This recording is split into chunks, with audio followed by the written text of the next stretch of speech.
Assalamualaikum warahmatullahi wabarakatuh. Salam sejahtera untuk kita semua. Kepada yang terhormat Ibu Mekarsari Dia Ayu PW selaku tutor dalam kelas Bahasa Indonesia dan kepada teman-teman mahasiswa Universitas Terbuka yang berbahagia. Marilah kita panjatkan puji syukur kehadiran Allah Subhanahu wa Ta'ala karena berkat rahmatnya kita bisa mengerjakan diskusi sesi ini.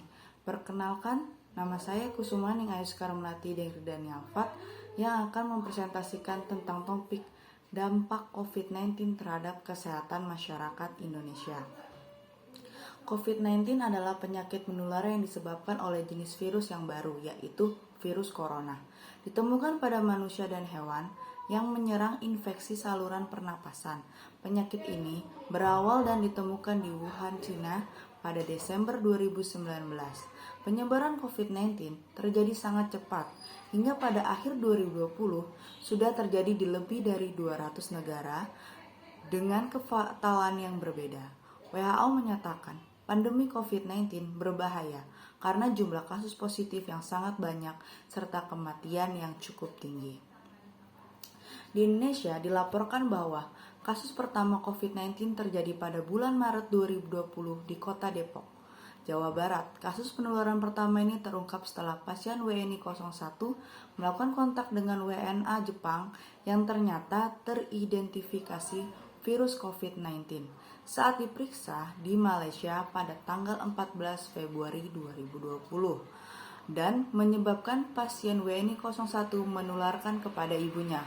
Oleh karena itu, Presiden Jokowi membentuk Satuan Tugas COVID-19 Satgas karena ditemukannya kasus pertama virus COVID-19 di Indonesia.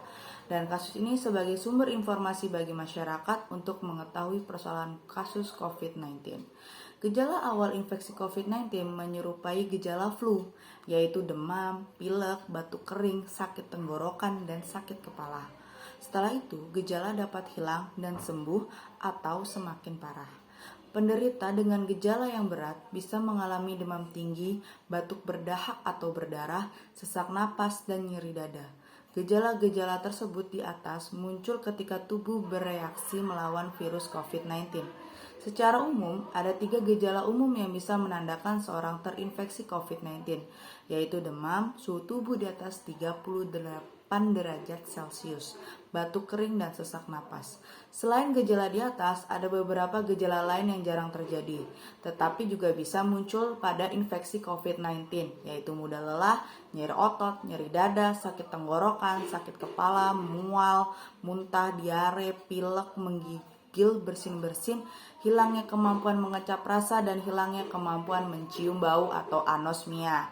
Setelah kasus pertama di Indonesia ditemukan, lonjakan peningkatan penyebaran COVID-19 terjadi sangat cepat dan tinggi, membuat tenaga medis dan fasilitas kesehatan kewalahan karena banyaknya pasien yang membutuhkan perawatan medis, serta banyak tenaga kesehatan yang berguguran akibat tertular virus COVID-19 maupun kelelahan.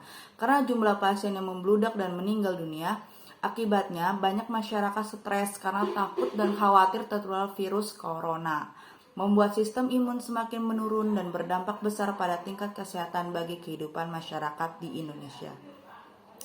Pemerintah mengupayakan pencegahan untuk mengantisipasi penyebaran COVID-19, seperti yang sudah dilaksanakan diantaranya vaksin, karantina, social distancing, dan kebijakan lockdown.